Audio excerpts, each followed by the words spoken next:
Hello students, welcome to Blooming Rose Academy. Today we will read class 6 Political Science chapter 1 Understanding Diversity part 2 Diversity and Interdependence.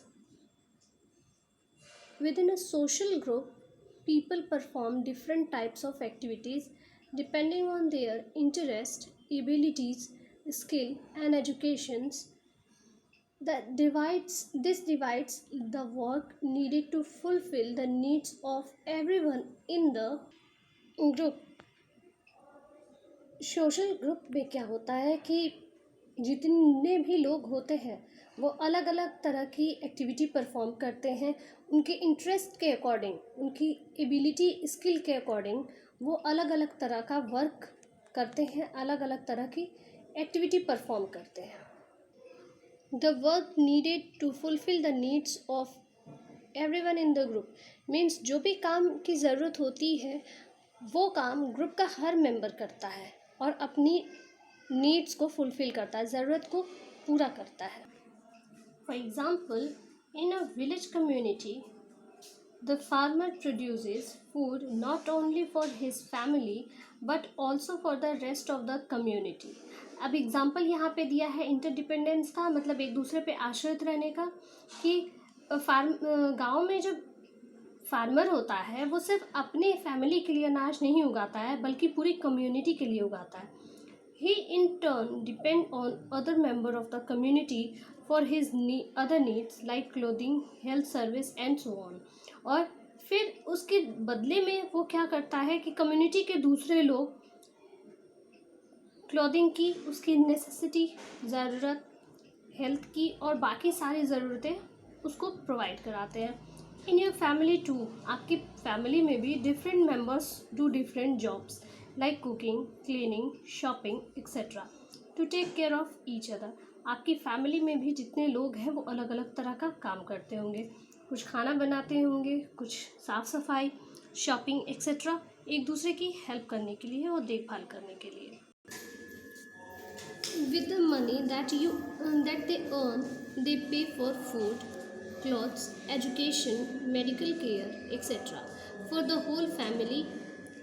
अब जो पैसे उन्हें earn होते हैं अपनी job से वो अपनी ही फैमिली पे इन्वेस्ट करते हैं, फूड के लिए, क्लोथ के लिए, एजुकेशन, मेडिकल केयर एक्सेट्रा के लिए वो यूज़ करते हैं। Again each of these goods and service is provided by a specific person like a trader, a teacher, a doctor and so on. और फिर ये देखा जाए तो यही सारी चीज़ें जो हैं, each of these goods and services provide by a specific person, तो यही सारी चीज़ें एक किसी स्पेशल पर्सन से भी प्रोवाइड की जा सकती हैं, जैसे ट्रेडर है, teacher, doctor etcetera. These people are not members of your family but they help your family live comfortably. ये लोग जो है वो आपकी फैमिली मेम्बर्स नहीं होते हैं लेकिन आपकी फैमिली की हेल्प करते हैं ताकि कंफर्टेबल रहे, आप सुविधा से रह सकें। Communities also depend on other communities. The village community which supplies food to communities in town and cities depends on the towns and cities for things such as garments, cooking stoves, pumps, tractors and so on. Means कि एक community जो है वो दूसरी community पर भी depend होती है। जैसे गांव की कम्युनिटी है अपनी फूड सप्लाई के लिए, शहर की कम्युनिटी पे डिपेंड होती है, गारमेंट्स के लिए डिपेंड होती है, कुकिंग स्टोव, बहुत सारी चीज़ों के लिए, यानी कि एक कम्युनिटी, एक ग्रुप दूसरे ग्रुप पे भी डिपेंड होता है। If you live in Kanpur और in Delhi, have you ever wondered from where you get the fresh coconuts in summer? अगर आप कानपुर या दिल्ली में रहते हैं तो क्या आपने कभी ये सोचा है कि आपको फ्रेश कोकोनट गर्मी में कहाँ से मिलता होगा? These are transported from far away places like Kerala or such other coastal areas. ये सारी चीज़ें मीन्स कोकोनट जो आपको समर में मिलता है ये केरला या कोस्टल एरियाज से ही ट्रांसपोर्ट होके आता है। This shows that there is interdependence among communities throughout India. ये बताता है कि सारी कम्युनिटी जो है एक दूसरे से भारत में जुड़ी हुई है, डिपेंडेंट है एक दूसरे पे। Interdependence exist even across international borders resulting in the free flow of goods and service between nations. This is the globalisation.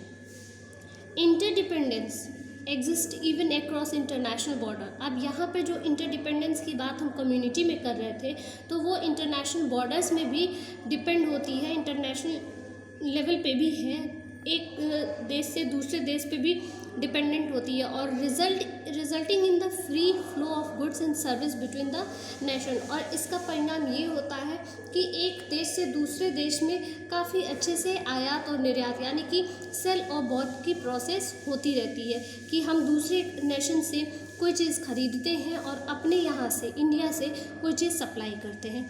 This is globalisation, और यही ग्लोबलाइजेशन होता है। Diversity in India. India is a big country with a variety of geographical and climatic conditions. जैसे अभी आपको बताए हैं diversity के बारे में, तो ये इंडिया की एक और डाइवर्सिटी बता रहा है कि इंडिया जो है जियोग्राफिकल और क्लाइमेटिक कंडीशन के हिसाब से बहुत बड़ी कंट्री है। People in different regions of India have their own food, dress, language and way of life. जितने भी भारत में अलग अलग क्षेत्रों में लोग रहते हैं, जिस क्षेत्र में हैं उनका खान पान अलग है, कपड़े अलग, भाषा अलग है, रहने का तरीका अलग है। Since ancient times people from various part of the world have been coming to India and even settling here. Ancient time की बात करें तो वहाँ तब से लेकर अभी भारत में बहुत अलग अलग जगहों से लोग आए यहाँ पे, और यहाँ पे आके बसे भी, रहना भी शुरू कर दिए। The languages, customs and religions brought in by them have added to the diversity in our country। और वही भाषा, उनकी भाषा, संस्कृति, उनका धर्म, यही सारी चीज़ें जो है हमारे भारत में विभिन्नता ले आती हैं। Social institution. In our country, diversity can be seen in almost every social institution, including the family. For instance, we have nuclear families in which only parents and their children live together. Means ये बता रहा है कि हमारे देश में सिर्फ diversity ऐसी काम में, कम्युनिटीज़ में लोगों के बीच नहीं दिखती है, बल्कि हमारी सोशल इंस्टीट्यूशन जो है, सामाजिक जो संस्था है, उसमें भी दिखती है। जैसे एग्जाम्पल के लिए एक न्यूक्लियर फैमिली की बात की जा रही है, तो न्यूक्लियर फैमिली जो है उसमें पेरेंट्स होते हैं और चिल्ड्रन रहते हैं। These are common in cities, और शहरों में ये ज़्यादा कॉमन होता है कि पेरेंट्स और उनके बच्चे साथ में रहते हैं। We also have joint families. इसके अलावा जॉइंट फैमिली भी होती है, in which parents, children and grand parents and other close relatives live under a common roof and share the same kitchen. और जॉइंट फैमिली में क्या होता है, पेरेंट्स रहते हैं, ग्रैंड पेरेंट्स, बच्चे रहते हैं, उनके क्लोज रिलेटिव्स रहते हैं, और सभी एक साथ एक घर में रहते हैं और एक ही किचन शेयर होता है। These are common in villages. और ये जो जॉइंट फैमिली है मोस्टली आपको विलेजेस में देखने को मिलेगी।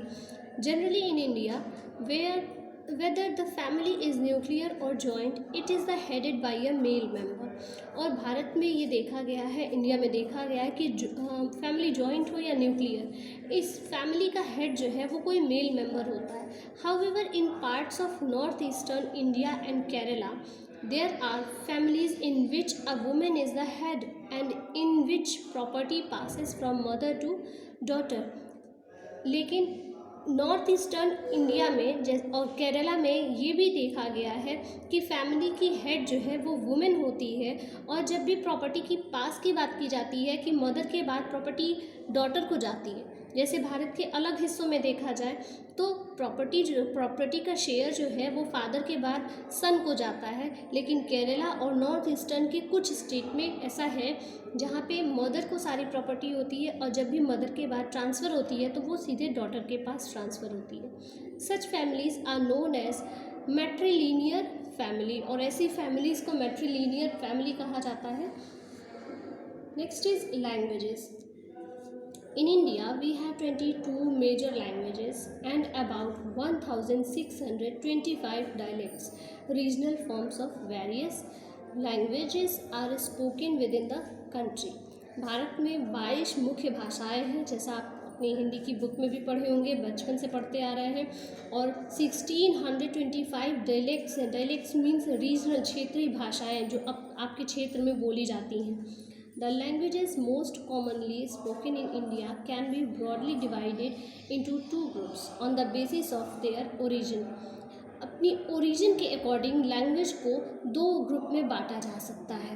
The language spoken in southern India belong to Dravidian group, while those spoken in northern India are derived from Sanskrit. Means कि यहाँ पे दो ग्रुप की जो हमने बात की है वो है कि पहला जो है, जो इंडिया के साउदर्न पार्ट में बोली जाती है, द्रविडियन ग्रुप कहा जाएगा उसको, द्रविडियन ग्रुप से वो है। और दूसरा जो बोला जाता है नॉर्थ इंडिया में, that's come from Sanskrit, Sanskrit से वो आया है। Besides there are other languages like those spoken by the tribal people that do not belong either to the Dravidian group or to the Sanskritic group. इसके अलावा कुछ और भी लैंग्वेज हैं जो ट्राइबल पीपल्स के थ्रू बोली जाती हैं, that do not belong either to the Dravidian group or to the Sanskritic group. वो ना ही द्रविडियन ग्रुप से ली गई है, ना ही द्रविडियन ग्रुप में मानी जाती है और ना ही सांस्कृतिक ग्रुप में मानी जाती है। Each language has a rich treasure of written literature, some of which has been translated into. Each language has a rich treasure of written literature, some of which has been translated into other languages. Her language की अपनी written literature है, उसका treasure है, और कुछ ऐसी भी है जो दूसरे लैंग्वेजेस से ट्रांसलेट हुई है। This has added great variety in Indian literature, जिससे भारत के साहित्य में बहुत बड़ा वैरायटी आ गई है। Interestingly, English, though a foreign language, is understood in all corners of the country, especially among those who are educated in that medium. अब example के लिए बता रहा है कि यहाँ पे इंग्लिश भाषा की बात करिए, अंग्रेज़ी भाषा जो एक फॉरेन लैंग्वेज है, विदेशी भाषा है, जो पूरे विश्व में हर जगह समझी जाती है और मोस्टली उन लोगों को समझने में ज़्यादा ईजी होता है जो इंग्लिश मीडियम से पढ़े होते हैं। Many people specially in the cities spoke more than one language. बड़े शहरों की बात करें तो वहाँ पे एक लैंग्वेज से ज़्यादा लैंग्वेज में बात की जाती है। How many languages do you speak? तो आप बताइए कि आप कितनी लैंग्वेजेस जानते हैं, कितनी लैंग्वेजेस पता है आपको। आप ज़रूर कमेंट करिएगा कि आपको कितनी लैंग्वेजेस आती हैं, और हम अपने नेक्स्ट क्लास में मिलेंगे with the topic religion. Thank you.